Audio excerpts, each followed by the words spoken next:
There is a moment every miner knows. When the scanners fall silent, when the field opens up, when you're alone with 1,000 cold stones. And then, there it is. A vein, a fracture, a spark that turns nothing into something. Most pilots rush through these fields. They see rocks. We see possibility. This is mining. So before we get started with the video, I have an announcement to make. Not the usual one, this is a little bit different. The reason I've been gone for the past sort of 2 months is because of university stuff, and I just had a lot of things going on. But yeah, I should be back to making videos once every 2 weeks.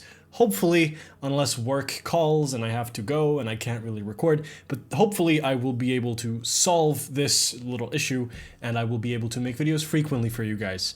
But that's all I wanted to say. Let's move on with the video. So let's break down every single thing you might need to know to start mining, from the modules to the mining methods to finding the right rocks and turning them into massive profit. Okay, well, not as massive as exobiology, but the profits from mining are still pretty nice. So before we get started talking about specific ships, it's important to understand what actually makes a ship good for mining. Mining isn't about speed or firepower, it's about internal space, hardpoints, and how comfortable the ship is to fly in tight spaces. Now, comfortability is really dependent on you, so that's why I'm going to recommend a bunch of different ships in each different tier, so beginner, mid-game, large, or specialized ships, and you will be able to choose. Now, a good mining ship basically needs two very important things. First is the hardpoints, so the mining lasers, the abrasion blasters, the seismic charges, and all that good stuff. And second is handling, because you will spend most of your time flying slowly and close to rocks. So the bigger ships can carry more, but smaller ships are way easier to learn in. There's no perfect mining ship, only the ship for where you are in your journey. So if you're completely new to mining, start small. These small ships will be cheap, forgiving, and will let you learn without the pressure. Smaller ships force you to learn positioning,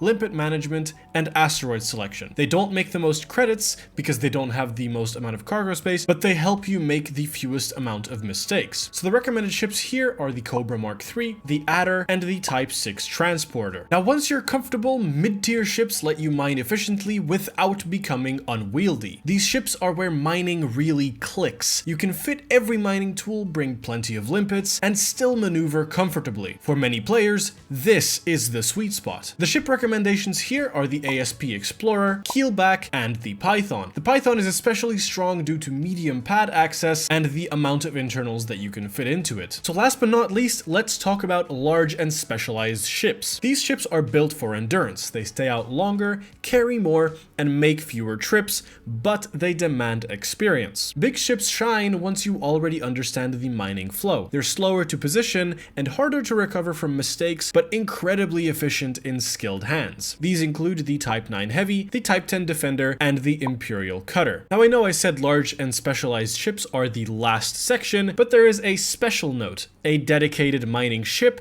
which is the Type 11 Prospector. This ship is built from the ground up for mining efficiency and comfort. They aren't required, but they make mining smoother, cleaner, and way more enjoyable. Now, keep in mind that the Type 11 Prospector is still only available for ARX, but hopefully soon enough it will be available for credits, so you can buy it and try it out for yourself. Now, before we move on to modules, there is one thing that I would like to talk about. The biggest mistake that new miners make is upgrading too fast. A massive cargo hold does not help you if you struggle to position your ship or manage your tools. Upgrade when your current ship feels limiting, not when it feels exciting, because if you, I don't know, accidentally crash into an asteroid, the rebuy cost is going to bite you in the backside. Also keep in mind that mining is not like combat. This is way simpler to do, but the mechanics behind it are what makes it a little bit more difficult and are also the reason why there is a learning curve behind the topic of mining. So to actually start mining, you'll need a handful of specialized modules. The essentials are a mining laser, a refinery, a prospector and collector limpet controller, or a multi-limpet controller, and enough cargo racks to store your haul. Obviously, the amount of cargo racks is entirely dependent on your ship. Some can store more, some can store less, so that's all dependent on the ship that you use. Optional tools include the abrasion blaster, subsurface displacement missile, seismic charges, and the pulse wave analyzer. As I said before, mining doesn't exactly work like combat or trading. Without the right tools, nothing happens. A mining laser creates fragments, but without a refinery, those fragments are useless. Without collector limpets, you'll spend more time scooping than mining. And without a prospector limpet,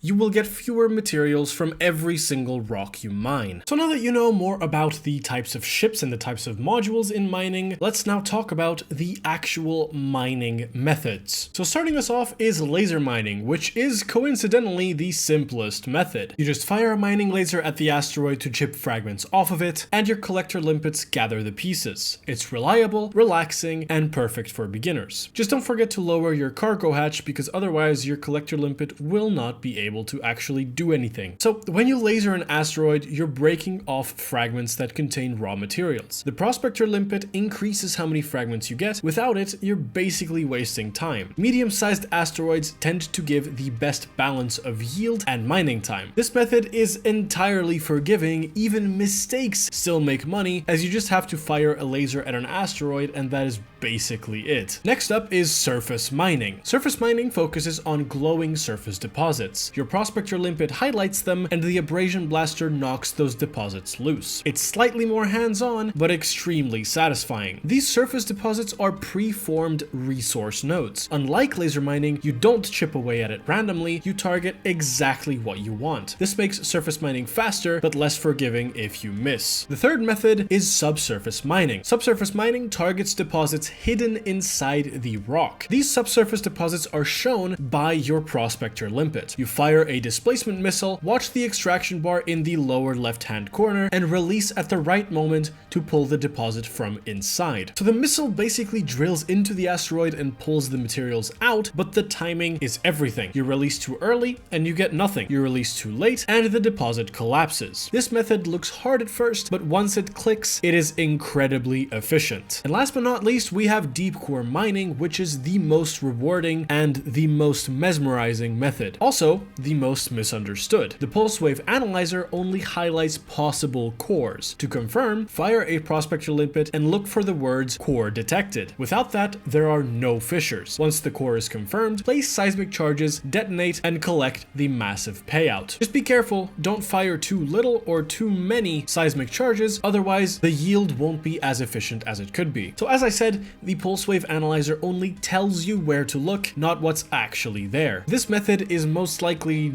the most put together method, but it is the most rewarding. So just to remind you, for laser mining, a mining laser, a refinery, a prospector and collector limpet controller, and cargo racks are necessary. For every other type of mining, you also need a refinery, a prospector and collector limpet controller, and cargo racks. So just keep that in mind. For subsurface, you need subsurface displacement missiles. For surface, you need the abrasion blaster, and for deep core, you need seismic charges and the pulse wave analyzer. The pulse wave analyzer is a good tool in general to help you find asteroids that are worth your time. But now let's talk about how you can actually pick the right asteroid. Remember that not every rock is going to be worth your time. For laser mining, medium-sized asteroids with decent yield are your best bet. For surface and subsurface deposits, look for clean shapes with prospector readings, and for core mining, remember, if the prospector doesn't say core detected, skip it. Also for deep core mining, you should look at popcorn rocks. They basically just look like big chunks of popcorn. Those are more likely to have core detected as far as I know, but that might just be complete bogus. Do your own research. Also keep in mind that mining efficiency isn't about perfect asteroids. It's about knowing when to move on. If a rock doesn't meet your criteria quickly, skip it. Time spent chasing bad rocks is time not making credits. And now a little bit on where to actually mine. To find the best mining spots, look for metallic, metal-rich, or icy rings with pristine reserves. Icy rings are important because you can find void opals there. Void opal is a commodity that is highly sought after and often is very expensive. However, it is also quite rare, so good luck finding them, but you can find them in icy rings. Hotspot overlaps can help focus your search, and good lighting always makes scanning easier. Learning how to read a ring is more reliable than chasing old metal locations. Remember that pristine reserves mean asteroids regenerate resources faster and more consistently. Hotspots don't guarantee riches, they simply focus the type of of materials you will find. Learning how to read rings makes your skills future-proof. So now let's talk about how a full mining run looks like. It typically goes like this. You pick a planet with the rings of your choice, so metallic, metal-rich, or icy, with pristine reserves. Pristine reserves is extremely important. You supercruise to that planet, you use a detailed surface scanner to scan the ring, you pick a hotspot on the ring, and you drop into that ring. You use your pulse wave analyzer to find suitable rocks. For laser mining, it's really not that necessary, but you can. It's quite fun, and it also lights up the rocks that are most likely worth your time. When you did find your rock, you launch a prospector limpet to the rock, you launch some collector limpets so that you don't have to manually collect the fragments, you evaluate the readings on the rock with your prospector limpet, and you mine it using your preferred method. You let the refinery process your fragments, fill your cargo, and return to a station to sell them. Now keep in mind that your first runs will be slow, and that is perfectly normal. Mining rewards consistency, not speed. You focus on clear runs, not maximum profit. So now you know how to build your mining ship, what ship to actually choose, and you know how to actually do a full mining run. What you don't know is how to actually sell your ore, because sure, you can go to any single station that buys it and you can sell it, but how do you profit maximize? To sell your ore, you can use tools like Inara to find the best prices. High demand extraction economies tend to pay well. Just keep in mind the station sizes and landing restrictions. You don't want to go to a place that only has a medium landing pad with a large ship. Also keep in mind that perfect prices are not always worth chasing. Sometimes selling nearby is way better than flying an extra 200, 300, 400 light years. Mining is about the rhythm, not optimization obsession. Sure, you can optimize to a certain extent, just don't overdo it. And last but not least, let me give you a few pro tips so that the mining journey goes even smoother. Always bring more limpets than you think you will need. Trust me, I have run out of limpets more often than not. It is not fun to have to go back to the station, buy limpets, and then go back to the mining site. Avoid boosting inside of the rings. You will destroy your limpets and maybe your ship. It's not a good time. Also,